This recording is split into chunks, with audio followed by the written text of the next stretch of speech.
Welcome to the debate. Our focus today is on a phenomenon that really defines the limits of human perception.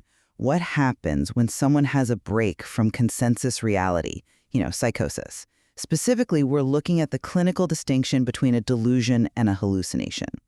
And the core question, drawing from our source material today, is whether these breaks, which are illustrated so vividly in some American dad plots, are purely pathological fabrications, or if they perhaps sometimes represent a latent, a different form of perception. And that distinction is absolutely key, isn't it?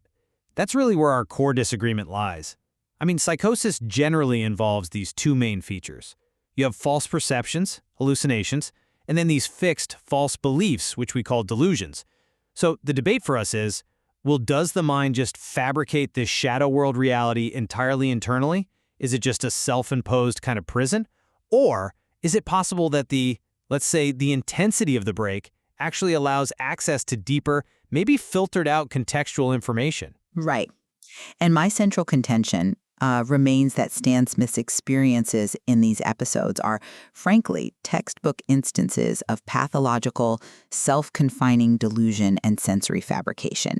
They seem rooted entirely in his internal psychological chaos. The evidence, I think, strongly suggests the reality he perceives is strictly fabricated, maybe for coping, but ultimately serving no real purpose other than isolation. See, I come at it from a slightly different angle.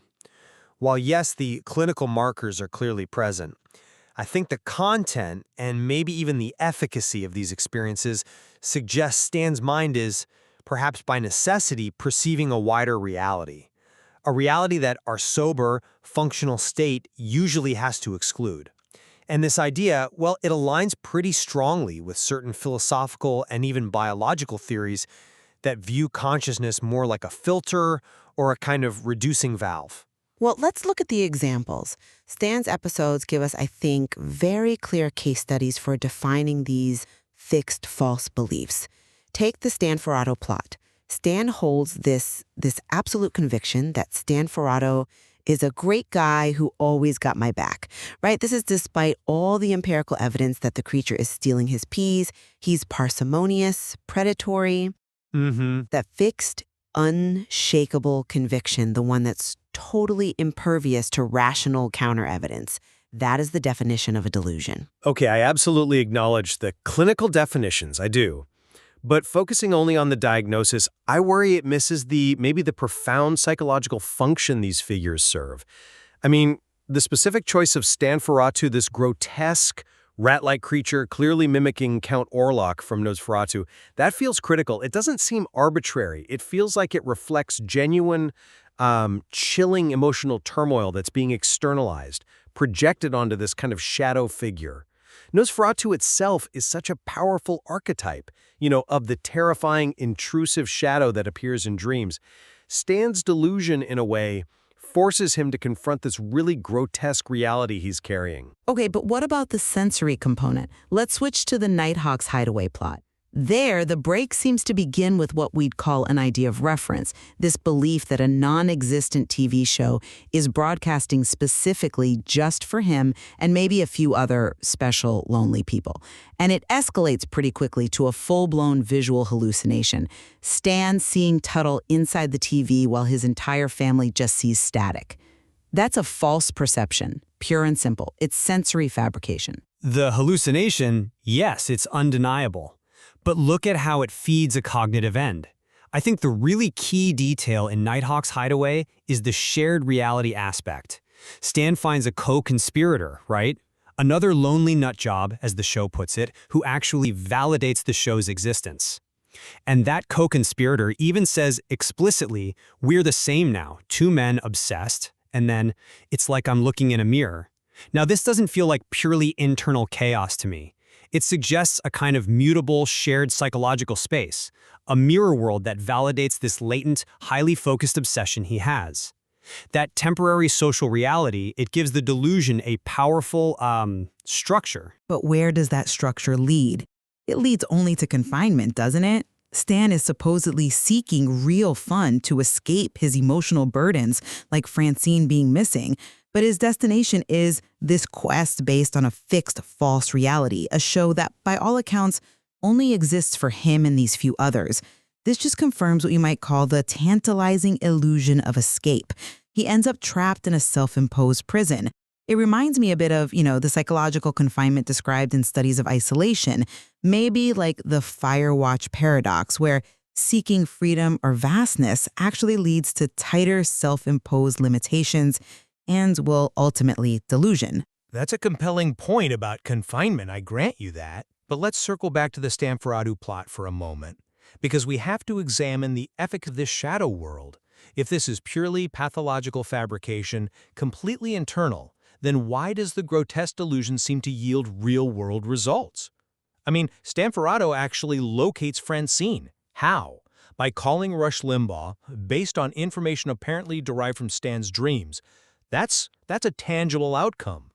Oh, I just don't buy that interpretation. Claiming that an internal fabrication had real-world efficacy, that feels like a post-hoc rationalization, maybe even a logical fallacy. Stan needed a rational explanation for Francine's sudden reappearance, right? So he's simply retrofitting Stanferatu's existence to fit that convenient outcome. The mind, especially when delusional, is incredibly good at creating a narrative to encompass all sensory input and perceived results, regardless of actual causality. The efficacy itself becomes part of the delusion, this belief that the fixed idea has power, when in reality it might just be coincidence, or like I said, a later rationalization. But the mechanism of the break maybe suggests more than just rationalization. If we seriously consider Alteration, are we? Well, I think the mechanism could lie in the sheer focus and the psychological extreme. When rational thought gets dialed down, whether that's through intense obsession, severe emotional duress, or yes, sometimes substances, perhaps this instinctive mapping function gets dialed up. And this instinctive mapping might hold some of that contextual data that the normal functional filter usually excludes. The delusion, or what some might even call gnosis, then provides a fixed guiding belief structure needed to organize that raw, unfiltered influx of contextual data, which the brain suddenly can no longer ignore. The mind is essentially trying desperately to make sense of an information overload by creating a rigid narrative. But if we accept the clinical separation, the basic distinction between delusion and hallucination, we have to look at what function the break serves in Stan's case. Think about Stanferatu's commentary, those surreal and profoundly disturbing remarks like, "The donkey's prolapsed anus follows you wherever you go." What purpose does that serve other than to underscore the complete break from consensus reality? The grotesque nature of the language itself seems to contribute to the confining narrative of the delusion, trapping Stan deeper in this highly personalized, frankly disturbing psychological landscape. Orus, perhaps you could see that as the mind articulating deep, painful psychological truths, but in a distorted, unfiltered way. If the filter is bypassed, the resulting perception, while we'd clinically label it psychotic, might contain what the source material actually refers to as credible biological sense perception, maybe accurate contextual data about Stan's own emotional state or his environment, which he can only process through the bizarre metaphor of a parasitic, rat-like shadow figure. Okay, but let's just clarify the symptoms again, because this is crucial. We seem to agree on the basic distinction. Delusions are fixed, false beliefs, cognitive. Hallucinations are false perceptions, sensory. Your argument seems to hinge on this idea that hallucinations, the raw sensory input, can somehow be reworked into cognitive gnosis, into these fixed beliefs. This feels like the pivotal point of our debate. Exactly. Yes. And to really unpack this process, I think it's helpful to turn to the example of figures like, say, Terence McKenna. Now, McKenna actively sought gnosis. He argued that psychedelics acted as agents to essentially turn off the filter of consciousness. He experienced raw sensory input, famously hearing the mushroom speak, which is clearly an auditory hallucination, but, and this is crucial, he claimed to be using a rigorous methodology. He called it rationalism in confrontation with the weird edges. Interesting. And what was the outcome of this methodology? Well, the outcome, according to him, was the transformation of that raw sensory input, the auditory hallucination, into a fixed, highly influential cognitive belief about his cosmic purpose, the belief that the mushroom entity was deputizing us to do all these things. That right there is essentially the moment sensory chaos gets reworked into an organized cognitive structure, a form of gnosis that then becomes a guiding fixed belief system for him. Okay. Your parallel to McKenna is compelling. I see the connection you're making. But it does risk confusing methodical, perhaps even philosophical exploration with what is, clinically speaking, fabrication. McKenna's process might have felt methodical to him, but the outcome, this belief in being an ambassador or having some special fixed cosmic mandate, is, from a straightforward clinical standpoint, a sophisticated and highly structured delusion of grandeur, or at least an idea of reference. But doesn't the sophistication itself matter? Isn't that the difference between just hearing random noise, static, and hearing a voice that provides intelligible, if perhaps strange, instruction? The mind is demonstrating a capacity here to structure highly chaotic sensory input into what seems like an intentional, functional belief system, one which then guides future action. Intentionality doesn't negate pathology, though. The end result is still a fixed, false belief one that characteristically cannot be altered by rational arguments from the outside. The mind is simply fabricating a complex, self-defining narrative, perhaps to contain an experience that feels overwhelming or chaotic. And while McKenna's methodology might sound rigorous, isn't the trap here confirmation bias? The very structure fabricated by the mind ends up confirming What seems like an intentional, functional belief system, one which then guides future action. Intentionality doesn't negate pathology, though. The end result is still a fixed, false belief one. That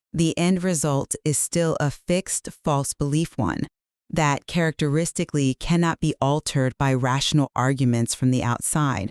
The mind is simply fabricating a complex, self-defining narrative, perhaps to contain an experience that feels overwhelming or chaotic. And while McKenna's methodology might sound rigorous, isn't the trap here confirmation bias? The very structure fabricated by the mind ends up confirming the mind's pre-existing need for special purpose, thereby reinforcing the delusion, not necessarily proving some latent external truth. You turn off the filter, but what rushes in isn't automatically objective truth. It could just be the chaos of the self, now given a narrative structure. And yet in both Stan's story and in McKenna's accounts, the mind clearly demands structure, the sheer ability of the psyche to take raw, disturbing, unfiltered input, whether it's the grotesque figure of Stanferatu, the static on the TV, the voice of the mushroom, and almost instantly restructure it into a fixed, guiding belief system. That suggests the mind is desperate to map something, whether that something is some aspect of external reality or a deep internal psychological configuration.